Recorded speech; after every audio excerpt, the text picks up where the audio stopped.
ಹಂಬಲ, ಕೌಶಿಕ ಪ್ರತಿಜ್ಞೆ ಅಂತ ಹೆಸರು. ಆ ಹೊತ್ತಿಗೆ ನಿನ್ನ ಮೇಲೆ ನಾವು ನಿರೀಕ್ಷೆ ಇಟ್ಟದ್ದೆಷ್ಟು, ಬಹಳ ನಿರೀಕ್ಷೆ, ಬಹಳ ನಿರೀಕ್ಷೆ. ಯಾಕೆ ವಸಿಷ್ಠರಿಗೆ ಪಂಥವನ್ನು ಒಡ್ಡಿದ್ರೆ ನಿಮಗೆ ನಿರೀಕ್ಷೆ ಹುಟ್ಟುತ್ತದೆ? ಹಾಗಲ್ಲವೇ ಅಲ್ಲ. ಈಗ ನೀನು ಪಂಥವನ್ನ ವಸಿಷ್ಠರಿಗೆ ಒಡ್ಡು, ಆದ್ರೆ ಅದು ನಿನ್ನ ಮಟ್ಟಿಗೆ ಮಾತ್ರ. ಈಗ ವಸಿಷ್ಠರು ಆ ಪಂಥಾಹ್ವಾನವನ್ನ ಸ್ವೀಕಾರ ಯಾವ ಏನು ಮಾಡಿದ್ರೆ ನನಗೆ ಸಂಬಂಧ ಇಲ್ಲ. ಹೌದಾ? ಯಾಕೆ ವಸಿಷ್ಠರು ಆ ಎತ್ತರದವರು, ಆತ್ಮಜ್ಞಾನವನ್ನು ಎತ್ತರ ಅಂತ ಹೇಳ್ಬೇಡ. ಆಗ್ಲಿ ಆಗ್ಲಿ, ಅಂದು ಎತ್ತರವನ್ನು ಹೊಂದಿದವರು ಹೌದಲ್ಲ, ಅವ ಇದ್ದಲ್ಲಿಂದ ಹೆಚ್ಚೆತ್ತರದಲ್ಲಿ ಯಾ ನಿರೀಕ್ಷೆ ಆಗಿತ್ತು. ಒಬ್ಬ ಹೊಸ ಬ್ರಹ್ಮರ್ಷಿ ಹುಟ್ಟಿ ಬರ್ತಾನೆ, ಅಂತ ಬ್ರಹ್ಮರ್ಷಿಗಳು ಬೇಕು ನಮಗೆ. ಯಾಕೆ ಬ್ರಹ್ಮರ್ಷಿಗಳ ಸಂಖ್ಯೆ ಹೆಚ್ಚು ಮಾಡೋದ್ರಿಂದ ನಿಮಗೇನು ಪ್ರಯೋಜನ? ಅಯ್ಯ, ಅಂತಹ ಬ್ರಹ್ಮರ್ಷಿಗಳ ಸಂಖ್ಯೆ ಹೆಚ್ಚಾದ್ರೆ ಸುಮ್ಮನೆ ಅಲ್ಲ, ನಿನ್ನ ಮತ್ತು ವಸಿಷ್ಠರ ನಡುವೆ ನಡೆದಂತಹ ಸಂಘರ್ಷ, ಆ ಮಥನದ ಕಾರಣದಿಂದ ಲೋಕಕ್ಕೆ ಏನಾದರೂ ಹೊಸ ಪೀಯೂಷ ಸಿಗಬಹುದು, ಹೊಸ ಅಮೃತ ಬರಬಹುದು. ಬರುವುದನ್ನು ತಗೊಳ್ಳಿಕ್ಕೆ ನೀವು ಸಿದ್ಧರಿಲ್ಲ ಅಲ್ಲ, ನಮ್ಮ ನಿರೀಕ್ಷೆ ಇದ್ದದ್ದು ಹಾಗೆ, ಅಮೃತವನ್ನ ಈಟಬೇಕು ಅಂತಹದ್ದೆಲ್ಲ ನಮಗೆ ಮಾರ್ಗದರ್ಶನ ಇಲ್ಲಿಂದ ಆದಿತ್ತು. ಈಗ ಕುಡ್ದದ್ದು ಸಾಕಾಗ್ಲಿ, ಯಾವುದು ಅಮೃತ? ಕೇವಲ ನಾವು ಕುಡ್ದದ್ದು ಮಾತ್ರ ಅಮೃತ ಅಂತ, ಯಾವುದು ಒಳ್ಳೆಯದು ಉಂಟು ಅದೆಲ್ಲವೂ ಅಮೃತವೇ ಅಲ್ಲ. ಹೌದು, ನಿಮಗೆ ಕುಡಿಲಿಕ್ಕಿದ್ದು. ಹೌದು, ನಮಗೆ ಅಂತಲ್ಲ, ಪ್ರಪಂಚಕ್ಕೆ ಅಂತಹ ಒಳ್ಳೆಯ ವಿಚಾರಗಳು ಬೇಕು ಎನ್ನುವ ಕಾರಣಕ್ಕೆ ನಾನು ಅಮೃತವನ್ನ ಇಟ್ಟಬಹುದು ಅಂತ ಹೇಳಿದೆ. ನಮಗೆ ಮಾರ್ಗದರ್ಶನ ಮಾಡುವುದು, ನಮಗೆ ನಿರ್ದೇಶನ ಕೊಡುವುದು ಬ್ರಹ್ಮರ್ಷಿಗಳು. ಅವರು ಹೇಳಿದ ಮಾತನ್ನು ನಾವು ಶಿರಸ ವಹಿಸ್ತೇವೆ, ಪಾಲಿಸ್ತೇವೆ. ಈಗ ಇವನನ್ನು ಬರಬೇಡ ಅಂತ ಹೇಳಲಿಕ್ಕೆ ಬ್ರಹ್ಮರ್ಷಿಯ ನಿರ್ದೇಶನವ? ಇದು ನನ್ನದೇ ನಿರ್ದೇಶನ, ಇದಕ್ಕೆ ನಾನೇ ಕಾರಣ. ಇದನ್ನು ಬೇರೆಯವರು ಹೇಳಿದ್ದಾರೆ, ವಸಿಷ್ಠರು ಹೇಳಿದ ಕಾರಣ ಇವನನ್ನ ತಡೆದದ್ದು. ಸಾಮಾನ್ಯ ಇದಕ್ಕೆ ವಸಿಷ್ಠ ಹೇಳಬೇಕು, ಒಬ್ಬ ಸಾಮಾನ್ಯ ಜ್ಞಾನ ಇದ್ದವನು ಹೇಳಿ ಅಂತ. ಸಾಮಾನ್ಯ ಜ್ಞಾನ ಇದ್ದವನು ಸಾಕಾಗ್ತದೆ. ನಮ್ಮಲ್ಲಿ ಪ್ರತೀತಿ ಏನು, ದೇವತೆಗಳ ಕೂತಲಿಂದ ಹೇಳಬೇಕು ಅಂತಾದ್ರೂ ವಸಿಷ್ಠ ಹೇಳಬೇಕು ಅಂತ ನಿನ್ನ ಆಲೋಚನೆ. ಯಾಕೆ ನಿನಗೆ ನಮ್ಮಲ್ಲಿ ಪ್ರಾಯಶಃ ನಿದ್ರೆಯಲ್ಲಿಯೂ ಕನಸಿನಲ್ಲಿಯೂ ವಸಿಷ್ಠನೇ ಕಾಣೋದಿರ್ಬೋದು. ಅಲ್ಲ, ನಿನಗೆ ಆ ಭಾಗ್ಯವೂ ಇಲ್ಲ ಬಿಡು. ನಿದ್ರೆ ಮಾಡ್ಲಿಕ್ಕೆ ಇಲ್ಲ, ಕನಸು ಕಾಣ್ಲಿಕ್ಕೆ ಇಲ್ಲ, ಕಣ್ಣು ಮುಚ್ಚಲಿಕ್ಕೆ ಆಗುದಿಲ್ಲ. ಈಗ ನೀ ಸ್ವರ್ಗದಿಂದ ವೈಕುಂಠದಿಂದ ಇಲ್ಲ, ವೈಕುಂಠಕ್ಕೆ ನಾವು ಹೋಗುತ್ತೇವೆ, ಆಗೊಮ್ಮೆ ಈಗೊಮ್ಮೆ ಎನ್ನುವ ಹಾಗೆ ನಾವು ಹೋಗುತ್ತೇವೆ. ಹೋದ ಹಿಂದೆ ನಮಗೆ ನಿರ್ದೇಶನ ಇರ್ತದೆ. ನಾರಾಯಣ ದೇವರು ಯಾವಾಗ ಬೇಕಾದ್ರೂ ನಾವು ವೈಕುಂಠಕ್ಕೆ ಹೋಗಬಹುದು, ಹೋಗಲಿ. ಆದ್ರೂ ನಾವು ಹಾಗೆಲ್ಲ ಪದೇ ಪದೇ ಹೋಗಿ ತೊಂದರೆ ಕೊಡೋದು. ಈಗ ಏನೀಗ ನನ್ನಲ್ಲಿ ನಿನ್ನ ಕುರಿತಾಗಿ ನಮ್ಗೆ ನಿರೀಕ್ಷೆ ಇತ್ತು ಅಂತ ಹೇಳಿದ್ರಿ. ನಿನ್ನ ಲಕ್ಷ್ಯ ಯಾವಿತ್ತು, ಆ ಲಕ್ಷ್ಯವನ್ನು ಸ್ವಲ್ಪ ನೆನಪು ಮಾಡಿ. ನಿನ್ನ ಲಕ್ಷ್ಯ ಇದ್ದದ್ದು ಬ್ರಹ್ಮರ್ಷಿ ಆಗುದು. ಹೌದು, ಸಾವಿರಾರು ವರ್ಷಗಳ ಕಾಲ ತಪಸ್ಸನ್ನ ಮಾಡಿ, ಅಂತಹ ತಪಸ್ಸನ್ನ ಒಂದು ವೇಳೆ ನಿನಗಾಗಿ ನೀನು ವಿನಿಯೋಗಿಸಿದ್ದಿದ್ರೆ, ಅಂದ್ರೆ ಸ್ವರ್ಗಕ್ಕೆ ಬರಬೇಕು ಎನ್ನುವಂತಹ ಆಕಾಂಕ್ಷೆಯಿಂದ ಆ ನಿನ್ನ ತಪಸ್ಸನ್ನ ವಿನಿಯೋಗ ಮಾಡಿ ಈ ಸ್ವರ್ಗಕ್ಕೆ ಬಂದಿದ್ದೀರೆ, ಸಂತೋಷ. ಆಗ ಬ್ರಹ್ಮರ್ಷಿತ್ವದ ವಿಷಯ ಇಲ್ಲ. ಈಗ ನಾನು ಸ್ವರ್ಗಕ್ಕೆ ಬರುವುದಾದ ಬ್ರಹ್ಮರ್ಷಿತ್ವದ ನಿರೀಕ್ಷೆ ಇಲ್ಲ ನಿಮಗೆ. ಇಲ್ಲ, ನೀನು ಸ್ವರ್ಗಕ್ಕೆ ಬಂದ್ರೆ ನಮ್ಗೆ ತೊಂದರೆ ಇಲ್ಲ. ಬ್ರಹ್ಮರ್ಷಿ ಆಗಿಯೇ ಬಂದ್ರೆ ಬಹಳ ಸಂತೋಷ. ಈ ಬ್ರಹ್ಮರ್ಷಿಯ ಎತ್ತರವನ್ನ ಏರಬೇಕು, ನಮ್ಮ ಆಸೆ ಅದು. ಆದ್ರೆ ಏನ್ ಮಾಡುದು, ನಿನಗೆ ಮಧ್ಯ ಮಧ್ಯ ಆ ಕ್ರೋಧ ಅಂತ ಹೇಳುದು ಒಂದನ್ನೇ ಬಿಡ್ಲಿಕ್ಕೆ ಆಗುದಿಲ್ಲ. ನಿನ್ನಲ್ಲಿರುವ ಹಠವನ್ನ ಬಿಡ್ಲಿಕ್ಕೆ ಆಗುದಿಲ್ಲ. ನಿನ್ನಲ್ಲಿರುವಂತಹ ಕ್ಷತ್ರವನ್ನ ಇನ್ನೂ ಉಂಟು. ಅಲ್ಲ, ಏನಿಲ್ಲ, ನೀ ಮತ್ತೆ ಬ್ರಹ್ಮರ್ಷಿ ಆಗಬೇಕು ಅಂದ್ರೆ ನಿನ್ನ ನಿಜದ ಯಾವುದು ಅಂತ ಬೇಡ. ನೀವು ಮಾಡ್ತೇನೆ ದೊಡ್ಡವ ಯಾರು? ನೀನೆ. ನಿನಗೆ ನಾನು ನೆನಪು ಮಾಡಿಕೊಡುದು. ಈಗ ಏನಿಗೆ ತೊಂದರೆ ಒಳ್ಳೆಯದಕ್ಕೆ ಬಂದು ಅಲ್ಲ, ಹೋಗಿ ಹೋಗಿ ಈ ಮಂದಮತಿಯನ್ನ ಹಿಡ್ಕೊಂಡು ಬಂದಿದ್ದು. ಇವ ಮಂದ ಶಾಪ, ನಿನ್ನ ಮಂದಮತಿ Yeah.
ಸಿಂಹಾಸನವನ್ನ ಏರಿದ್ದಾನೆ ಆ ಬಗ್ಗೆ ಆಕ್ಷೇಪ.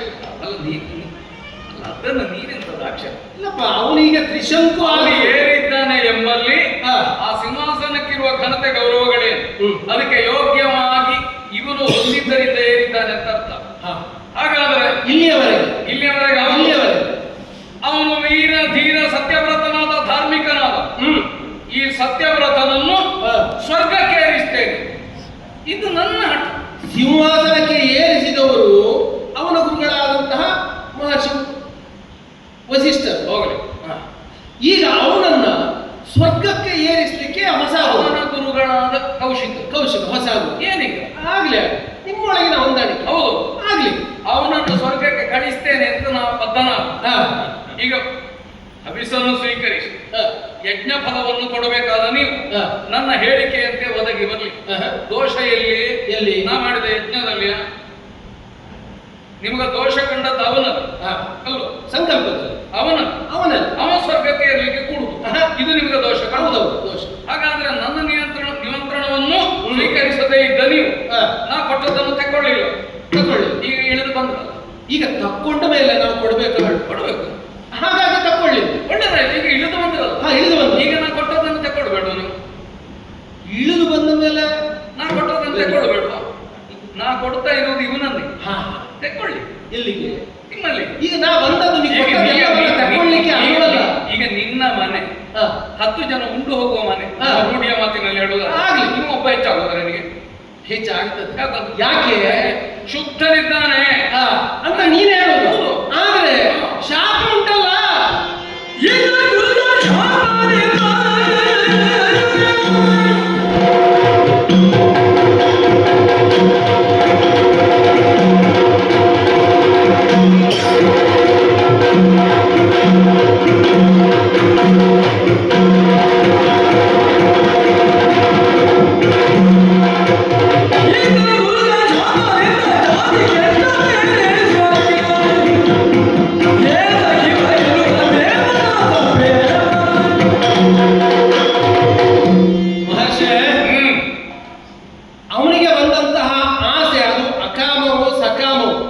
ಸಶರೀರಿಯಾಗಿ ಸ್ವರ್ಗವನ್ನ ಸೇರುವಂತದ್ದು ಅದೆಲ್ಲವನ್ನ ಬದಿಗಿಡು ಇಟ್ಟು.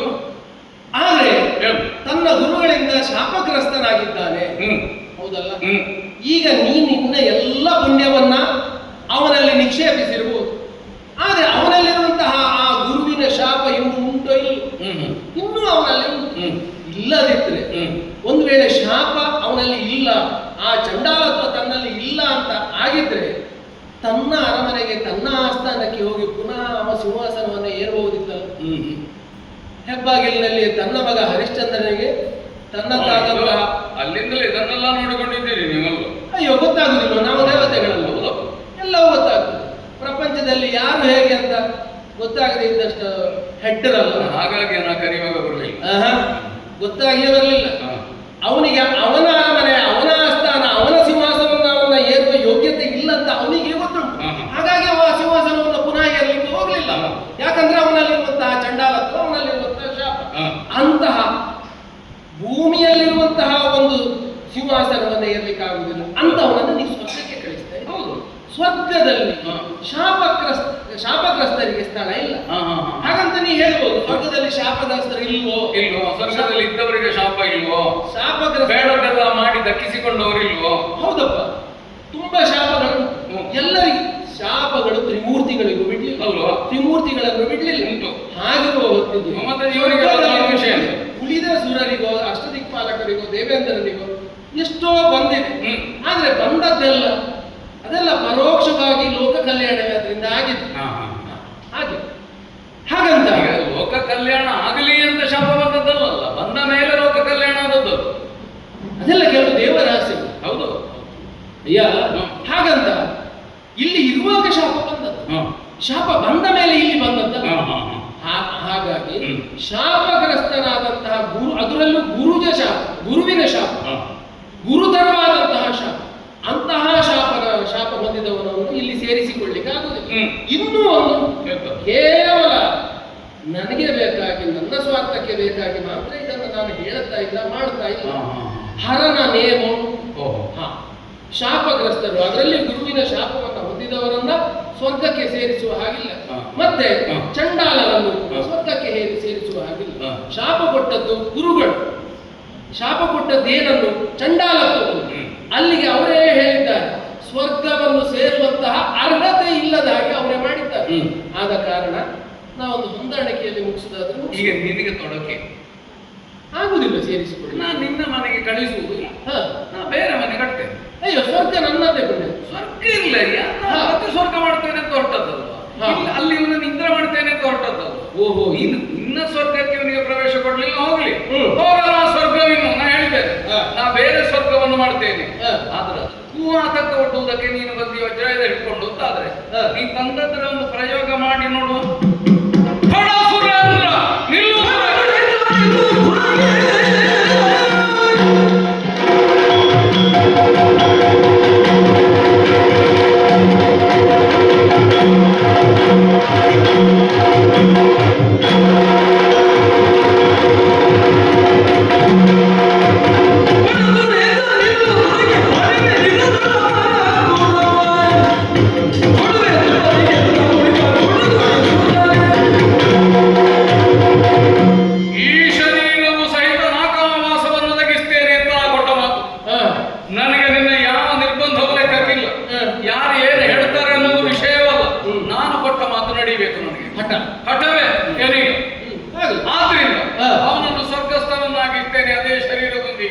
ಅದಕ್ಕಾಗಿ ಹೊರಟದ್ದು ಯಜ್ಞ ಮುಖ್ಯನಾಗುವುದಕ್ಕೆ ನೀವು ಬಿಡುವುದಿಲ್ಲ ಅಂತ ಆದ್ರೆ ನಾನು ಪ್ರತ್ಯೇಕ ಸ್ವರ್ಗ ನಿರ್ಮಾಣ ಮಾಡ್ತೇನೆ ಅಂತ ಹೊರಟ. ಈಗ ಅದನ್ನು ಅಭ್ಯಂತರ ಮಾಡಿ ತಡೆಯುವುದಕ್ಕೆ ಮುಂದಾದ್ರೆ ನೆನಪಿಟ್ಟುಕ, ನಾನು ಸಂಪಾದನೆ ಮಾಡಿದ್ದು ಬರೇ ತಪಸ್ಸಿನದ್ದು ಮಾತ್ರ ಅಲ್ಲ, ಪರಮೇಶ್ವರನಿಂದ ಅನುಗ್ರಹೀತವಾದ ಮಾತ್ರಗಳುಂಟು ನನ್ನಲ್ಲಿ. ಹೌದಪ್ಪ, ಅದೆಲ್ಲ ಒಂದು ಕಾಲದಲ್ಲಿ ಏನಾಗಿದೆ, ಅದರ ಪರಿಣಾಮ ಏನು, ಅದರ ಫಲ ಏನು ಅಂತ ನಿಮ್ಗೆ ಗೊತ್ತುಂಟಲ್ಲ. ಈಗ ಆಗಲಿಲ್ಲಲ್ಲ, ಮಾಡಬೇಕಾದದ್ದನ್ನು ಮಾಡ್ತಲೇ ಇದ್ದೇನಲ್ಲ. ಮಾಡ್ತಾ ಇದ್ದೀನಿ. ನಷ್ಟ ಇಲ್ಲವ? ಇಲ್ಲಪ್ಪ. ಮತ್ತೆ ಈಗ ನಿನ್ನಲ್ಲಿ ಇದ್ದದ್ದು ನಷ್ಟ ಆಗಲಿಲ್ಲ. ಇಲ್ಲ. ಈಗ ನೀನು ಮೊದಲಿಂದ ಎಲ್ಲಿಂದ ತೊಡಗಿದೆಯಾ ಅಲ್ಲಿಯೇ ಹೋಗಿ ಮತ್ತೆ ನಿಲ್ಲಿಲ್ವ ನೀನು? ಮಾಡ್ಲಿಕ್ಕೆ ಬರ್ತದೋ ಇಲ್ಲ? ಮಾಡ್ಲಿಕ್ಕೆ ಆಗ್ತದೆ. ನಾನು ಅದೇ ದಾರಿಯಲ್ಲಿ ಮತ್ತೊಮ್ಮೆ ನಡೀತೇನೆ. ನಿನಗೆ ಅಭ್ಯಂತರ, ನೀನೇನು ಸುಖದ ಗಟ್ಟೆಯಲ್ಲಿ ಕೂತವನಾಗ ನೀನು ನಡೀತಾ ಇರು, ಆಕ್ಷೇಪ ಇಲ್ಲ ನನಗೆ. ಆದ್ರೆ ಈಗ ಇಂದ್ರಸ್ಥಾನ ಅಂತ ಹೇಳಿ ಪ್ರತ್ಯೇಕ ನಿನಗೆ ಸಂಬಂಧ ಇಲ್ಲ, ನಾ ಬೇರೆ ಮಾಡ್ತೇನೆ. ಈಗ ನಾಳೆ ನೀನಾಗಿ ಉಳಿದವರ ಹೋಮ ಹವನ ಯಜ್ಞ ಯಾಗಗಳನ್ನು ಮಾಡುವುದಾದ್ರೆ ಹವಿರ್ಭಾಗ ಯಾರಿಗೆ ಕೊಡ್ತೇನೆ? ನಾನು ಮಾಡುವಾಗ ನಾನು ಕರೆದ ಇಂದ್ರನಿಗೆ ಕೊಡ್ತೇನೆ. ನಾನು ಕರೆದ ಇಂದ್ರನಿಗೆ ಕೊಡ್ತೇನೆ. ನೀನು ಕರೆದ ನಿನಗೆ ಜಿಜ್ಞಾಸೆ ಬೇಕೋ ಪೆಟ್ಟು ಬೇಕೋ? ನೀನು ಅಷ್ಟು ಪೆಟ್ಟು ಪೆಟ್ಟು ಅಂತ ಹೇಳ್ತೀಯ ಅಂತ ಆದ್ರೆ ನನ್ನ ಕೈಯಲ್ಲಿರುವಂತದ್ದು ವಜ್ರ ನೆನಪಿರ್ಲಿ, ನೋಡುವ.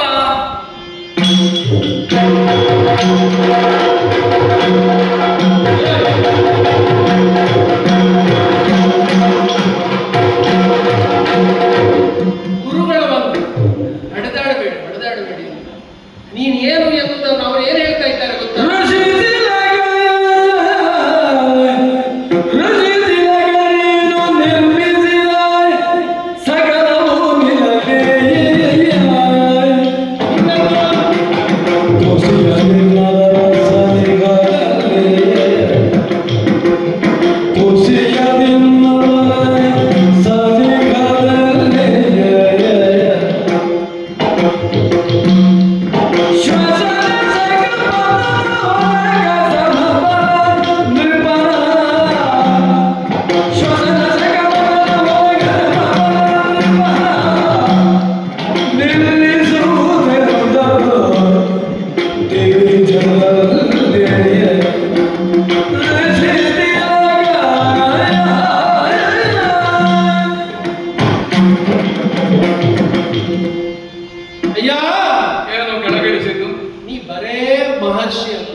ಋಷಿ ಕುಲ ತಿಲಕ ನಮ್ಮ ಗುರುಗಳೇ ಬಂದು ಹೇಳಿದ್ದರು ಅಂತ. ಅದನ್ನು ಅವರೇ ಹೇಳಬೇಕಾಯ್ತ, ಬೃಹಸ್ಪತಿ ಬಾಯಿಯಲ್ಲಿ ಬರಲಿಲ್ಲ. ನೋಡಿದ್ಯಾ, ನಮ್ಮ ಗುರುಗಳು ಏನು ಹೇಳಿದ್ರು ನಾವು ಅದನ್ನು ಒಪ್ಪುತ್ತೇವೆ.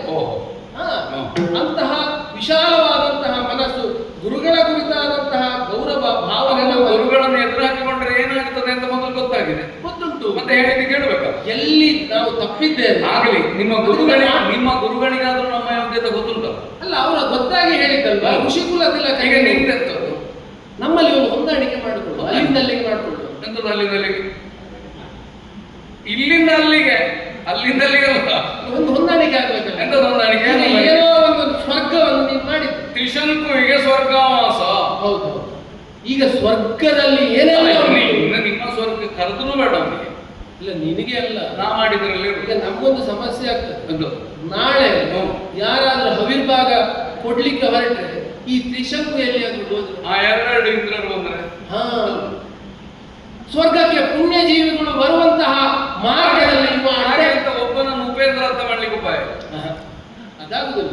ಉಪೇಂದ್ರ ಅಂತ ಮೊದಲು ಅದು ಬಿಟ್ಟು ನಾವು ಅದೇ ಧ್ವನಿಯಲ್ಲಿ ಹೇಳಿ ಉಪಾಂದ್ರ ಇವನ ಕೈ ಕೆಳಗೆತ್ತಲ್ಲ ಉಪರಿ ಇವನನ್ನು ನನಗೆ ಉಪರೀಂದ್ರ ಅಂತ ಹೇಳಲಿಕ್ಕೆ ಆಗುದಿಲ್ಲ. ಇನ್ನು ಪುಣ್ಯ ಜೀವಿಗಳು ಸ್ವರ್ಗಕ್ಕೆ ಬರುವಾಗ ಯುವ ದಾರಿಯಲ್ಲಿ ನಿಂತು ಅವನ ಮನೆಗೆ ಹೋದ್ರೆ ಅಯ್ಯ ನಮ್ಮ ಸ್ವರ್ಗ ಬನ್ನಿ ಅಂತ ಅವ ಮತ್ತೆ ಕರೆದ್ರು ಬನ್ನಿ ಅಂತ ಕರೀಲಿಕ್ಕಿಲ್ಲ. ಅವನನ್ನು ಏನು ಹೇಳಿ ಅವನಿಗೆ ಒಬ್ಬನಿಗೆ ಬೇಕು ಅಂತಿರುವುದು, ಉಳಿದವರನ್ನೆಲ್ಲ ಕರೆಯುವ ಜನ ಅಲ್ಲ. ಈಗ ನಿನ್ನಾಗೆ ಅದು ಕೂಡ ಹೌದಾ ಆಗ್ಲಿ. ಈಗ ನೀವು ಸ್ವರ್ಗದಲ್ಲಿ ಕೂತವರು ಬೇರೆಯವರು ಬರುವಾಗ ನೋಡಿಲ್ವ ಹಾಗೆ ಹಾಗೆ ಈಗ ಅವ ಹಾಗೆ ಮಾಡ್ಲಿಕ್ಕೆ ಈಗ ಅವನದ್ದೇ ನಿಜವಾದ ಸ್ವರ್ಗ ಅಂತ ಈಗ ಅವನಿಗೆ ಪ್ರತ್ಯೇಕ ಸ್ವರ್ಗ ಮಾಡಿದ್ರು ಮಾಡಿಯಾರು ಪ್ರತ್ಯೇಕ ಮಾಡಿ ಕೊಟ್ಟಿದ್ದೆ.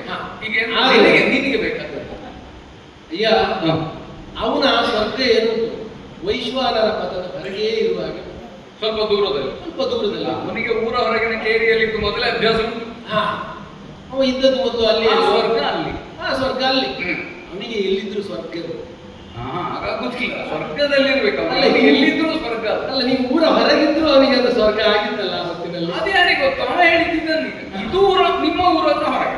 ನಮ್ಮ ಸ್ವರ್ಗ ನಮ್ಮ ಊರಿನಿಂದ ಹೊರಗೆ ಇರ್ಲಿ. ಅವ ಹೊರಗೊಂದು ಇರ್ಲಿ ಅಲ್ಲಿ ಆ ಮಹಾಮಾರ್ಗದಿಂದ ಆಚೆಗೆ ಇನ್ನು ಈಚೆಗೆ. ಹೌದು. ಇನ್ನು ಇಚ್ಛಾಗಮನ ಸಾಮರ್ಥ್ಯ ಅವನಿಗೆ ಕೊಡು. ನಾವು ಬೇಕಾದಲ್ಲಿ ಹೋಗ್ಲಿಕ್ಕೆ ಎಲ್ಲಿಯಾದ್ರೂ ಇಚ್ಛಾಗಮನ ಕೊಟ್ರೆ ಅವ ಇನ್ನೂ ಪೂರಾ ಹಾಳು ಮಾಡಿ ಅಲ್ಲ ನಿಮ್ಮಲ್ಲಿಗೆ ಬಂದಾನು ಅಂತ ಹೇಳಿ ನಮ್ಮಲ್ಲಿಗೆ ಬಂದಾನು ಏನು ಮಾಡಿ ಯಾಕೆಂದ್ರೆ ಹೇಳಿದ್ದಲ್ಲ ಮತಿಯೇ ಸರಿ ಅಲ್ಲ ಅಕ್ಕ ಮತ್ತೆ ಅದಕ್ಕೆ ಕೈ ಹಾಕೊಡ. ನನಗೆ ಹೊಂದಾಣಿಕೆ ಹೊಂದಾಣಿಕೆಯ ಮಾತುಕತೆಗೆ ತೊಡಗಿದ ಮೇಲೆ ಹಳತ್ತನ್ನು ಎತ್ತಿ ಮಾತಾಡ್ಲಿಕ್ಕೆ ಅವ ಸರಿ ಇದ್ದಾನೆ. ಅವ ಸರಿ ಇಲ್ಲ, ಅವ ಅಲ್ಲೇ ಇರ್ಲಿ. ಇನ್ನು ವರ ಪ್ರದಾನ ಅದು ಮಾಡ್ಲಿಕ್ಕೆ ಅವು ಯಾರಿಗೂ ಬಂದವರಿಗೆಲ್ಲ ವರ ಕೊಡುವಂಥದ್ದು ಪ್ರಾರಂಭ ಮಾಡಿದ್ರು. ಅಲ್ಲ ಹಾಗೆ ಮಾಡಬೇಕಾದ ಯೋಗ್ಯತೆ ಬೇಕು. ವರ ಕೊಡೋ ಯೋಗ್ಯತೆ ಅವನಿಗೆ ಇಲ್ಲ, ಕೊಡುವುದು ಇಷ್ಟು ಆದ್ರೆ ಅವ ಇಷ್ಟವಂತಲ್ಲಿಗೆ ಹೋಗ್ಲಿಕ್ಕಿಲ್ಲ. ಅಂತ ಹೋಗಬಾರದು ಅಂತಲ್ಲ, ಇಚ್ಛಿಸಿದಲ್ಲಿಗೆ ಇಚ್ಛಾ ಮಾತ್ರದಿಂದ ಹೋಗ್ಲಿಕ್ಕಿಲ್ಲ ಅಲ್ಲೋ. ಹೊರ ಕೊಡ್ಲಿಕ್ಕಿಲ್ಲ. ಹವಿಸ್ಸನ್ನು ತಿನ್ಲಿಕ್ಕೆ ಬರ್ಲಿಕ್ಕೆ ಇದಿಟ್ಟಲ್ವ ಇದವನಿಗೆ ಬೇಕಾಗಿ ಅವನಿಗೆ ಬೇಕಾಗುವುದು ಸ್ವರ್ಗ ಭೋಗ ಸಶರೀರ. ಅದನ್ನು ನಾ ಕೊಟ್ಟ ಮಾತಿನಂತೆ ಒದಗಿಸಿದ್ದೆ. ಮತ್ತೆ ಇನ್ನೊಂದುಂಟು, ನಿನ್ನಲ್ಲೆಡುದು ಪೂರ್ತಿ ನಿನ್ನನ್ನು ಎದುರಾಕೊಳ್ಳಿಕ್ಕೆ ನನಗೂ ಕಷ್ಟ ಆಗ್ತದೆ. ನಾಳೆ ನಮ್ಮ ಕಾರ್ಯಕ್ರಮಕ್ಕೆ ನಿನ್ನ ಸಹಕಾರ ಬೇಕಲ್ಲ. ನಾವು ಮಾಡುವಾಗ ನೀನು ಹಠ ಮಾಡಿದ್ರೆ ನಾನು ಬರುವುದಿಲ್ಲ ಅಂತ ಪೂರ್ಣ ಎದುರು ಹಾಕೊಂಡ್ರೆ ನೀನ್ ಮಾಡುವ ಯಜ್ಞ ಯಾಗಗಳು